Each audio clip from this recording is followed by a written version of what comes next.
Welcome to Being Reintegrated. This is Tim Wright. So, I'm very, very happy. The new series, Illuminism of Genesis, has released.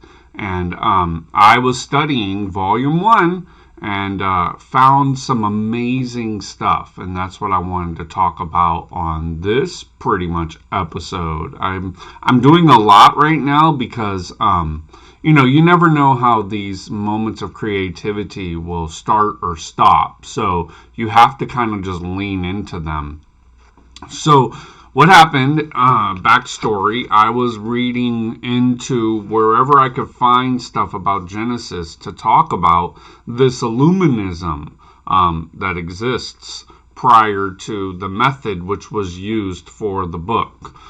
So I looked in Franz von Bader's collected works, and I found that Genesis 2:7 is actually referencing prayer.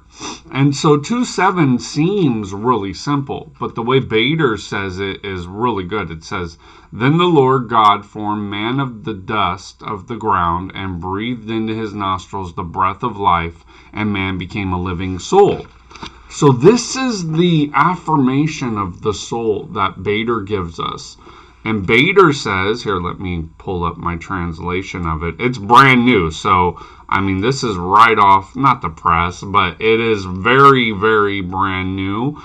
No one has done this. And I say that a lot because it's important to realize that what we're doing on this channel hasn't been done before. So Bader says that verse 2:7 is essentially the recognition that we come from God, which is not difficult to understand, but that he likens this to prayer, and saying that verse 2:7 is like a prayer of your being is different than saying it's a prayer of your mind. So verse 2:7 has within it the Hebrew elements of breath. And this was another amazing thing that I found, is that the breath, the nishmat, is the motion and continuity, nun, the transforming fire, shin, the maternal receptivity, mem, and completion. So in breathing is the completion. So what was really cool is we found, me and some analysis found that 2:7 is related to prayer. When you pray, you're basically affirming to yourself the verse 2:7, that in your breath is your life. And it's a prayer is a way of returning grace, is what they would call it, thanksgiving in the Aramaic scholarship of Dr. Louis Kaiser, which I participated in about a decade ago. So the point is like to realize when you're praying, you're returning grace. You're returning the breath which is given to you to pray. You start praying out of usually existential dread or pain, and then that prayer is supposed to be a being affirmation that your existence comes from this divine breath. It's so amazing. But in addition to that, I translated Devon's works. So I don't know, there hasn't been a lot of purchasing of it. That's because it's from Lulu, not Amazon.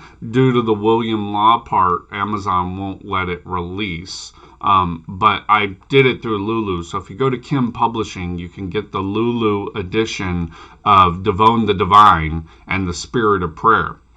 In this book, Devon gives an introduction, which is kind of like a not materialism, but it's definitely the view you get when you get the initiation into the red band of the Yellow Cohen. We'll just put it that way. I assume that he got it from Fournier, because Devon did not have connection with any of the Lyons Cohens or anything else. So we took this all the way back to the core of Illuminism and Devon. which Bader knew of Devone, by the way. In some of Bader's works, he talks about Devone, which was shocking to me that Bader and Devone, who was a French kind of wandering philosopher, had interactions, or at least he was aware of his writings.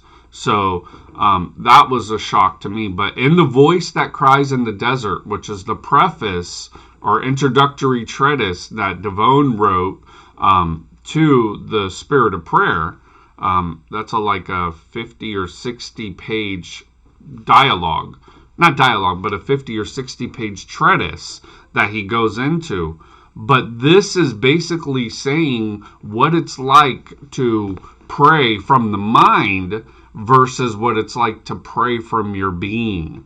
Devone recommended that people sell everything they have, go buy William Law's book, The Spirit of Prayer, because it was so important. Now, I don't want you to throw everything at the facility. I mean, because we are becoming an educational and religious nonprofit. That is so cool.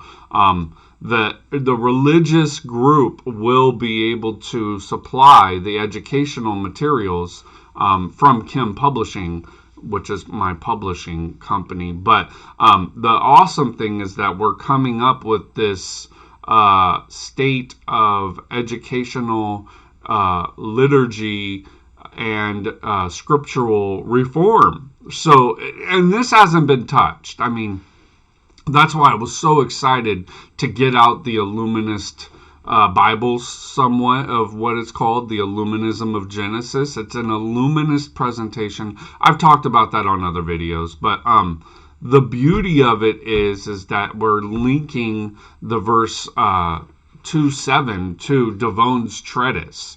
And, the breath is part of this kind of yogic foundation of the pranayama, the prana yoga.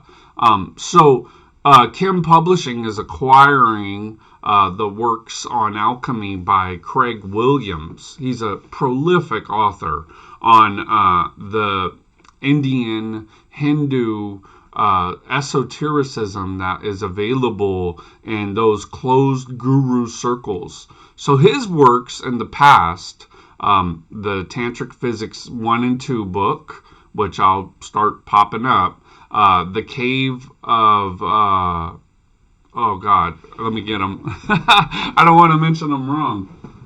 So we have Tantric Physics, and then we have Craig Williams's books. The Cross of Golgotha, or the Cult of Golgotha, which is very similar to the divine cult of the Elu Cohen. And then we have Entering the Desert and Meditations on the Desert. See, I got them all right. I just had to get them off the shelf, which I use constantly, these books. Craig is such an amazing author, and he's so giving with his time and energy. He's a Chinese Taoism alternative medicine practitioner. Amazing guy. Reach out to him. He's very approachable, very amazing. But he is doing essentially a Western-Eastern fusion with some of the Elu Cohen that we're doing. So there's a lot of efforts going on here. As a Gnostic bishop, he holds keys to the Gnostic priestly transmission that a lot of people don't have. And he has a very discerned way of looking at it. I usually don't talk about other people, but it's very, very good. And so I love his books. He has a new seminar that he's doing soon on alchemy and the Eastern world of metaphysics, of the Indian and Buddhist metaphysics that he's introduced to. Plus, he's a doctor and a Wudang practitioner. So a very, very wide net over there. But he's coming to Kim Publishing. We're going to publish all 3 of the alchemy books that he's writing. They're currently in process. Very excited to offer those. I hope you guys all go check him out. because he covers an area of this perennial philosophy that other people may not be able to grasp so deeply. He reminds me a lot of a Sri Aurobindo, or even a Max Theon, which was the teacher of Blavatsky, the teacher of the Mother. Max Theon was powerfully important for esotericism. And what's going to happen is Kim is probably going to start publishing those volumes. So this is the beauty of being a publisher. You could start to make projects that you're passionate about. Starting with all 5 of these Illuminist books, we're able to get a bigger and bigger picture of the metaphysics. So going back downscale into Devone, Devone kind of presents to you the importance of prayer related to the postmodernistic view of, I don't need all that old stuff. All that old stuff is garbage. I don't need to focus on it. Devone's book basically says that's your voice crying in the desert. Not to epitomize a 50, 60 page book, but that's essentially what Devone is saying. So I really do love Devone. Haven't had a lot of time to to study Devone. Like I said, it's published through Lulu. This is one of the only ones that wasn't available on Amazon due to the long-standing copyright. But it's an amazing book. I love it. Working with Genesis 2:7 and Bader and Devone is, it's a dream. So, going back to that, the Indian presentation we're finding is not just limited to India. There is a Hebrew presentation of it through this kind of breath work. And so the word used for the breath in this book is nishmat. That's the Hebrew word. And nishmat, this is the beauty of having this volume. I created a Illuminism of Genesis volume, so we can look over all of the first 10 chapters of Genesis and find the actual word. So I'm pretty happy that we have that. It's not something that was really available before this work, but. So it's in 2:7 that we have Nishmat, which is basically the Hebrew idea of the breathing channels. So just to switch back over into my other identity, in Kaju Buddhism of the Karmapa and everything, blah, blah, blah. What happens is you get into a kind of spiritual technology of collapsing the right and left channels into the central channel. Now, they do this through an advanced Buddhist practice, but it can also be done through metaphysics. When you remove the right and left, what I think is the male and female, as talked about in spiritual technology. Not gender male and female, but the male and female polarities of consciousness. Adam is the overarching entity that encompasses male and female energies, or the active and passive, but not related to any kind of violence to the female gender. It's just saying that there is a positive pole in life and there is a negative pole in life, each with equal power, just with a different kind of function. So this is not a loss of power, just a alternative to function of the masculine and feminine energies of consciousness. So anyway, when you pull back your energy from the masculine channel, the Ida and the Pingala, as they're called, you start to pull it into the central channel. And if you can maintain that continuity of your central channel it'll start to release more and more areas of your crystallized consciousness. So this really requires a form of initiatic preparation, because you can't just go and dabble with these technologies and think that you're not going to get hurt. It's like putting your energy into the electrical outlets of your house. Like, yeah, you might get away with it one time, but if you're not an electrician, I do not suggest you to go and cut your ground wires in your electricity in your home. You could kill yourself very badly. I mean, electrify and liquefy your heart and die. And, it's not just about burns or bad shocks or something. You could literally lose your life messing around with that kind of electricity. The same goes for messing around with spiritual powers. If you think your mind is powerful enough to go into these areas of masculine and feminine consciousness, be careful, because you could hurt yourself really, really bad. And the way you hurt yourself is through fracturing your ontology. Well, all of this is necessary to say that when you pray, you restore the integrity of your ontology.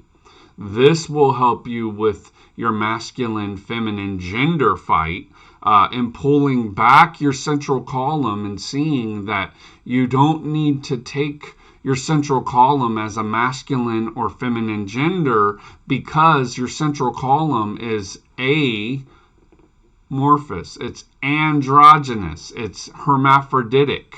So that is what is really happening in all of this crazy talk about, I'm not being phobic, but I'm just saying that all this crazy talk about gender it is not really about gender at all. It's about the identity that comes up through the crossing of the conscious yin and yang polarities. And we found out about this in Taoist yoga. This was something that Thomas Clary really went through, and he gave us Taoism in a way that the I Ching was found by Jung, and even by some of the studies that he did in Taoism that led him to the secrets of the golden flower. So there's a big synthesis, but you have to understand what's going on. Otherwise, you can hurt yourself pretty badly. The central channel in Taoism is kind of related to the being that awakens, called the self in the gut. And that is not related to identity confusion of your gender or whatever. It's related to this kind of identity restoration of your ontology, not your epistemology. So it's powerful, powerful stuff, but it does take someone who's educated in these things to talk about. I, of course, have broached into an area that maybe I shouldn't have, but it's all part of the conversation. In 2025, this is exactly the kind of conversation that needs to be had. And I'm so grateful that Illuminism of Genesis can get us there. Bye.